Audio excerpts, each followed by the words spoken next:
This evening, 2 persons killed in a tragic accident on the Mahaica Bridge. Several persons were imprisoned for possessing narcotics with the intentions of trafficking. Budget 2022. What do a few citizens think of this year's budget? In the region, Chile Constitutional Convention, citizens vote on proposed initiatives, and internationally, Kenyan female runners open up on losing winnings to predatory husbands. Greetings and welcome to another edition of Channel 2 Headline News Update. I am Baby Bacchus. Thank you for joining us. What was supposed to be a happy occasion for a family and friends in Berbice ended tragically today after a horrific accident claimed the lives of 2 of their loved ones earlier in the vicinity of Perseverance in Mahaica.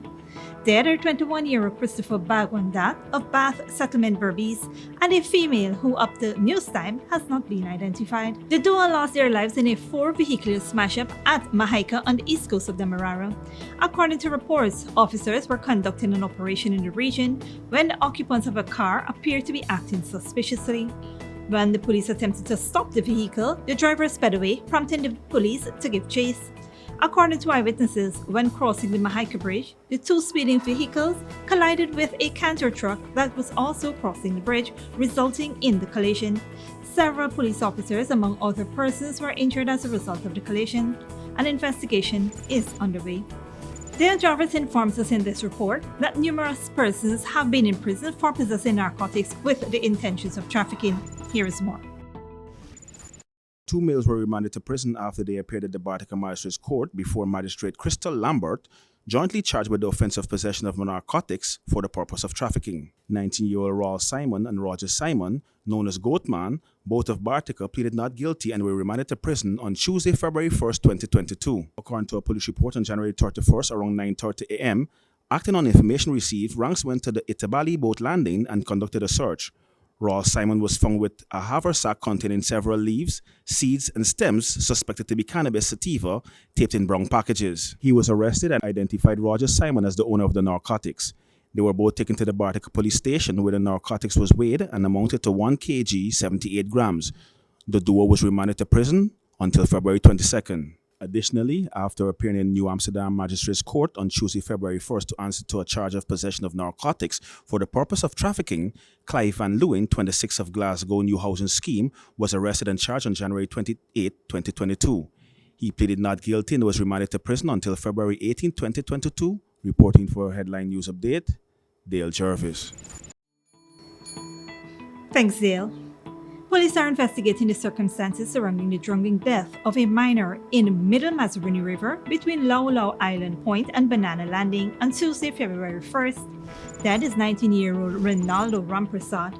Based on information received, Ramprasad and another male, both employees on a land dredge at Cashew Creek Back Dam, left the said back dam about 3 p.m. in a canoe and went to Banana Landing where they purchased some items from a shop.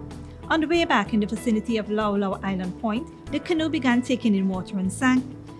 The other male managed to swim to shore, but Ramprasad went under and never resurfaced.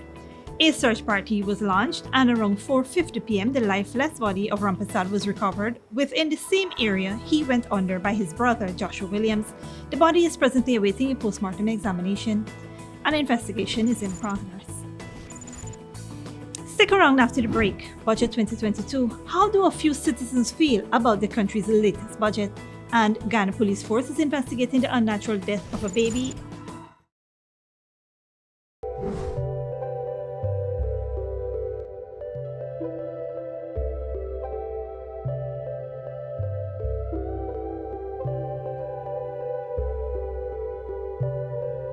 Maison Francois is the chocolate paradise of Guyana. From the moment you enter our store, you are welcomed by the sweet aroma of Belgian chocolate, pastries, and other artisanal treats handmade by our European-trained chef. Our convenient location at the City Mall is the perfect place to take that special someone or to take home a little sweetness. So treat yourself with a taste of Paris in the heart of Georgetown, only at Maison Francois. Good girl forget things. What's the problem, Granny? I want money for borrow for those surgery. I was dancing and I fall and fracture my hip. If you need some quick money, you should check Lender's Jewelry and Pawn Shop. Lender's Jewelry and Pawn Shop, Lot 238 South Road Border, Georgetown. Get jewelry made to order in just 72 hours. We also accept vehicles. Lender's, best rates, longest payback period. Boys, I get through. Plus, I could dance again. Lender's Jewelry and Pawn Shop. Furnishing your home or office has never been easier. Here at Kissoon's, our inventory of locally made and imported furniture, offered at amazing prices, will leave you wanting more. From vinyl, floor rugs and carpets, bedroom, dining and living room sets, mattresses, pillows, office desk, chairs and filing cabinets, outdoor benches and tables. We have a piece of furniture for every room imaginable in your home or office. Check out our flagship store at Industrial Site Rijnveld or one of our branches in New Amsterdam, Port Morant, Riverton and Camp Street. Kissoon's Furniture, furnishing homes for over 50 years. Sooner or later you will have another power failure. Are you prepared for the next blackout? Some essential equipment such as security cameras, lights, internet, gate motors, and water pumps may stop working. How can you prevent the next blackout?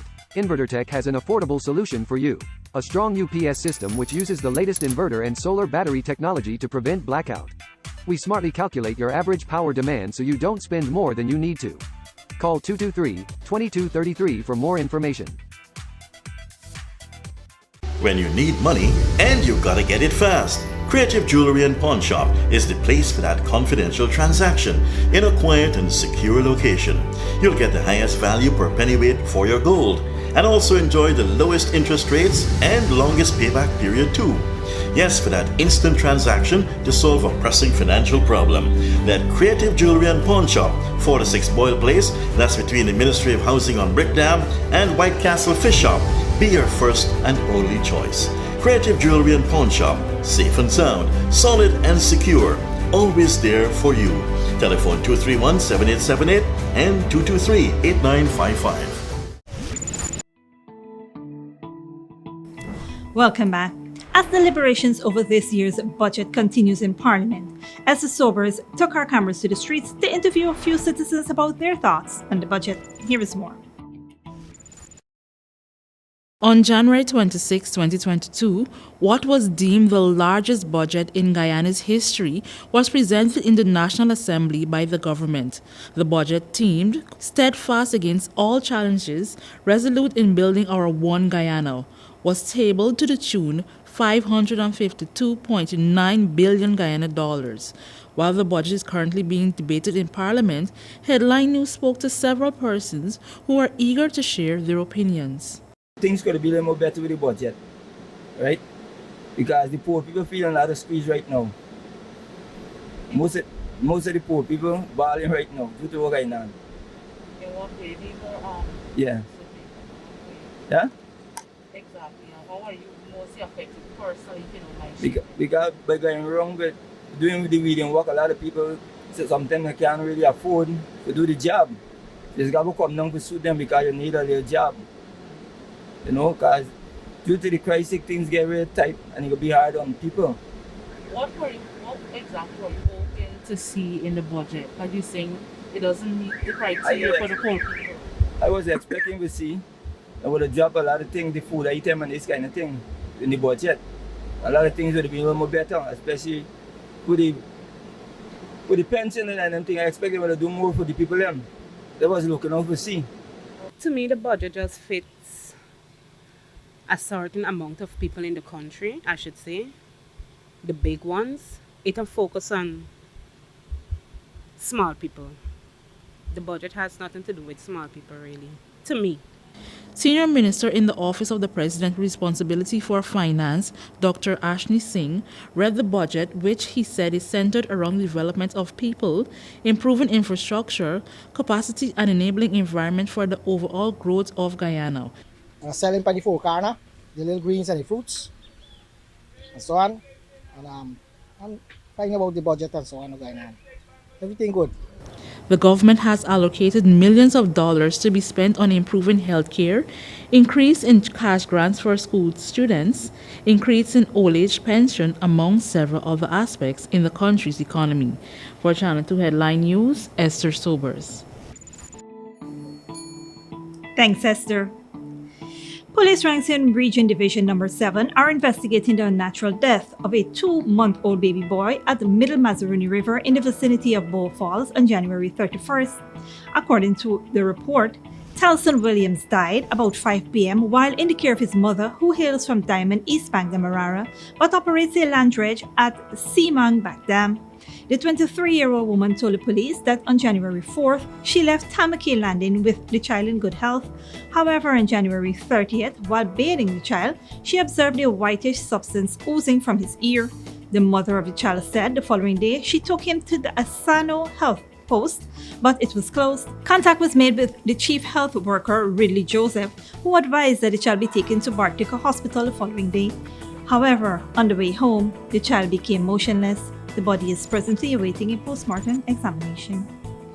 Tonight, a woman is recovering in the hospital after being injured in a motorcycle accident caused by a stray animal. More from Esther Sobers. A 24-year-old woman has been hospitalized with injuries to her head and body after being involved in an incident with a dog on New Road, Reading Hoop, on February 1st, 2022. According to police reports, around 7:45 p.m., 24-year-old Crystal Baptiste and a 3-year-old child were pillion riders on motorcycle CJ9975, driven by Mitch Thomas, all of Middle Street, Port Royal. The driver alleges that he was proceeding west along New Road, Reading Hoop. A brown dog ran across the road and collided with the right side front rest of his motorcycle. The motorcycle and all its riders fell. The woman suffered injuries to her face and her body. She was picked up in a conscious state and taken to the West Demerara Regional Hospital. She was later transferred to the Georgetown Public Hospital in a stable condition. The driver had 0% alcohol on his breath at the time of the incident. He was detained and served a notice of intention to prosecution. For Channel 2 Headline News, Esther Sobers. Thanks, Esther. Don't go away after the break. Kenyan female runners open up on losing winnings to predatory husbands, and COVID-19 protests, rallies against vaccines spread across the world. But before that, here's the bridge retraction schedule.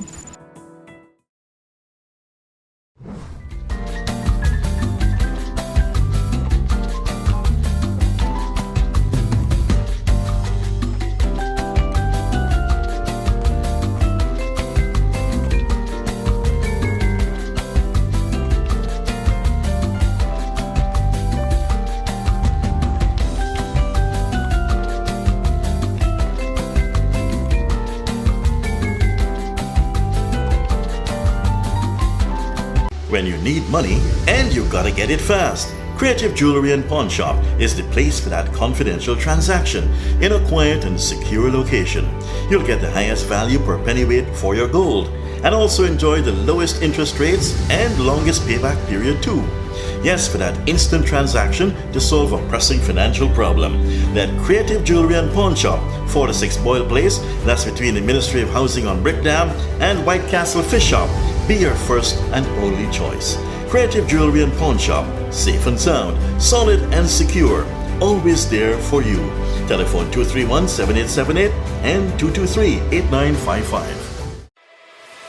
Furnishing your home or office has never been easier. Here at Kissoon's, our inventory of locally made and imported furniture, offered at amazing prices, will leave you wanting more. From vinyl, floor rugs and carpets, bedroom, dining and living room sets, mattresses, pillows, office desk, chairs and filing cabinets, outdoor benches and tables. We have a piece of furniture for every room imaginable in your home or office. Check out our flagship store at Industrial Site Rijnveld or one of our branches in New Amsterdam, Port Morant, Riverton and Camp Street. Kissoon's Furniture, furnishing homes for over 50 years. Good girl forget things. What's the problem, Granny? I want money for borrow for those surgery. I was dancing and I fall and fracture my hip. If you need some quick money, you should check Lender's Jewelry and Pawn Shop. Lender's Jewelry and Pawn Shop, Lot 238 South Road Border, Georgetown. Get jewelry made to order in just 72 hours. We also accept vehicles. Lender's, best rates, longest payback period. Boys, I get through. Plus, I could dance again. Lender's Jewelry and Pawn Shop. Sooner or later you will have another power failure. Are you prepared for the next blackout? Some essential equipment such as security cameras, lights, internet, gate motors, and water pumps may stop working. How can you prevent the next blackout? InverterTech has an affordable solution for you. A strong UPS system which uses the latest inverter and solar battery technology to prevent blackout. We smartly calculate your average power demand so you don't spend more than you need to. Call 223-2233 for more information. Maison Francois is the chocolate paradise of Guyana. From the moment you enter our store, you are welcomed by the sweet aroma of Belgian chocolate, pastries, and other artisanal treats handmade by our European-trained chef. Our convenient location at the City Mall is the perfect place to take that special someone or to take home a little sweetness. So treat yourself with a taste of Paris in the heart of Georgetown, only at Maison Francois.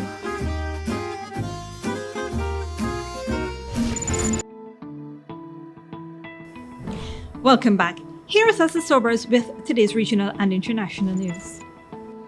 Good evening. Now we take a look at news in the region and around the world. Chile's Constitutional Convention is committed to promoting citizens' participation. It is a novel system in which common citizens are the ones who have suggested initiatives. These cover a range of issues from animal rights and the environment to universal health care. Al Jazeera's Lucia Newman reports. Cristian Apiolasa is an animal rights lawyer who has an obvious bond with his pets. But his love and concern for animals goes much further. He's presented a citizens' initiative to delegates who are drafting Chile's new constitution. It's called They Aren't Furniture. All over the world, animals are legally classified as movable property, like furniture, over which a person can have ownership. But we understand that animals are much more. They are beings with emotions that feel pain and pleasure. Apiolasa believes constitutional recognition would help promote laws for better protection of animals. Chile's Constitutional Convention is committed to promoting citizens' participation, and one way is to allow people to present initiatives online. Delegates would be obliged to consider and debate them if they obtain at least 15,000 signatures. This is a time-consuming exercise, to say the least. There's everything from the constitutional right to acupuncture, the right to highways without paying tolls, and to bar people found guilty of corruption from holding public office. But only about 50 out of the 2,500 proposals appear to have obtained enough signatures. The ones who've made the cut include the right to abortion, to private property, parents deciding over their children's education, an independent central bank, the defense of the environment, free and quality health care and education, and the animal rights measure that got nearly 20,000 votes. For his part, architect Sebastian Gray got support for an initiative to guarantee decent housing for all. It's interesting that the proposals represent a kind of X-ray of what Chileans want, and obviously those proposals that are sufficiently serious and supported will not only be debated but possibly incorporated into the new constitution. The president of the convention calls it unprecedented. This is the first constitutional process of its kind in Chile. For us, it's clearly something very new because unlike in some other countries, Chileans have never had the right to present legislative initiatives. Delegates have until July 4th to present the draft of the new constitution, on which the hopes of millions of Chileans for a more inclusive society are riding. Lucia Newman, Al Jazeera, Santiago.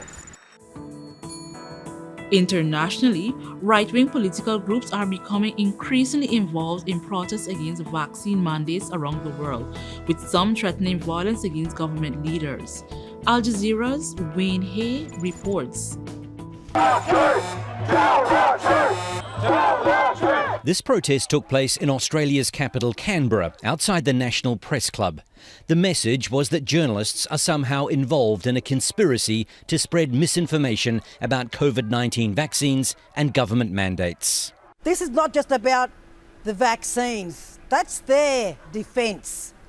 That's the way that they're actually trying to silence us.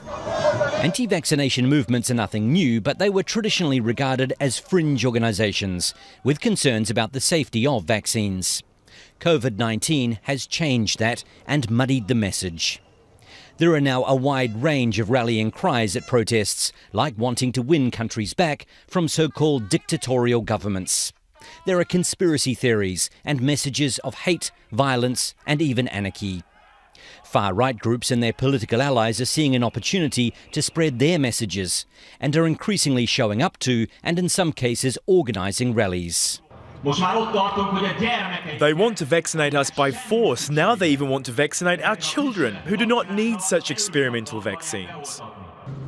In Canada, thousands led by truck drivers gathered in Ottawa to protest vaccine mandates.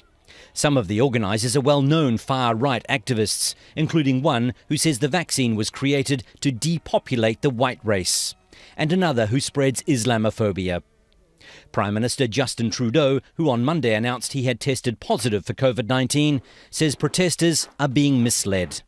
To the politicians exploiting people's fears, I ask you to think long and hard about the consequences of your actions.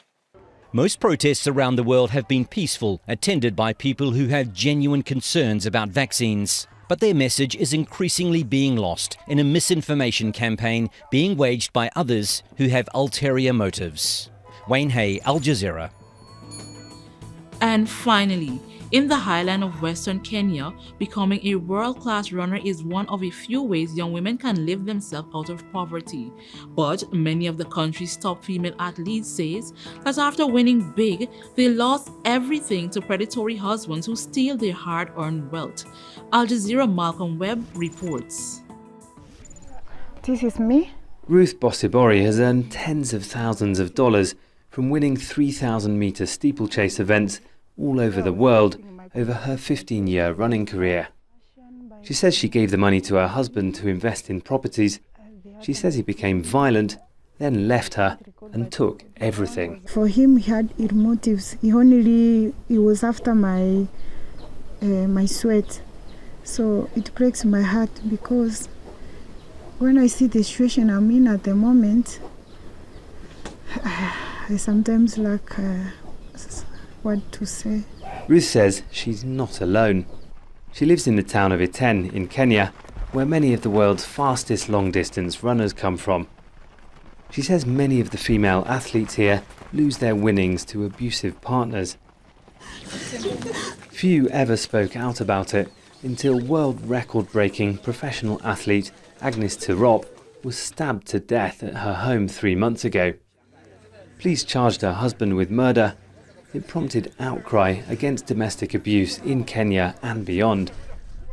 Joanne Chelimo, who's won half marathons all over the world, says she left an abusive husband after he took most of her winnings. She's been speaking out and says dozens of other abused female athletes have since contacted her. She's set up a charity to help them. Like Agnes Tirop, she could not tell anyone her problems. So most of them are suffering in silence. So our main objective is to try to educate them and for them just to know their rights, what they are capable of doing. Many of the runners begin when they're teenagers and can be vulnerable in the cutthroat business of professional sport. Most people here aren't wealthy. Many live in shacks. Small-scale farming is one of the only ways that people can make a living, and a lot of the athletes say when they start out running they can't even afford their own trainers, and that winning the prizes from international running competitions is one of the only ways to make a decent living. On the edge of Iten is a growing suburb of the homes of the few athletes here that make it. The winnings can be big. That's what Joanne says attracts predatory men to winning women. Caroline and Njoroge won around $10,000 running long-distance races in China just before the global pandemic. She says her ex-partner violently took all the money she ever won until she ran away.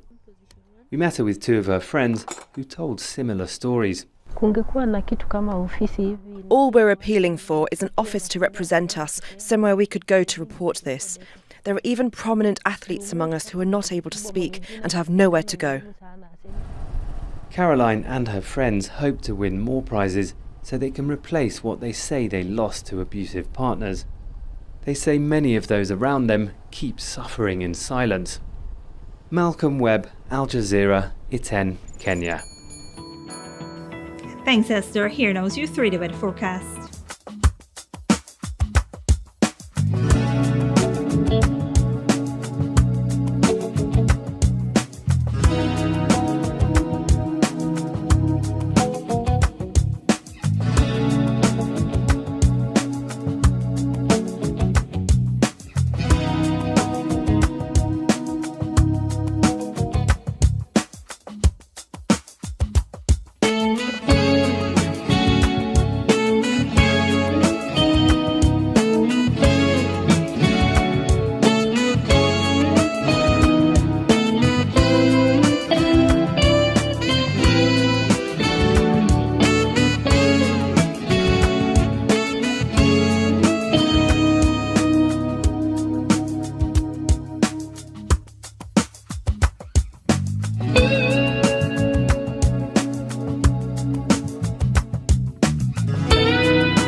And that is it for today's edition of Headline News Updates.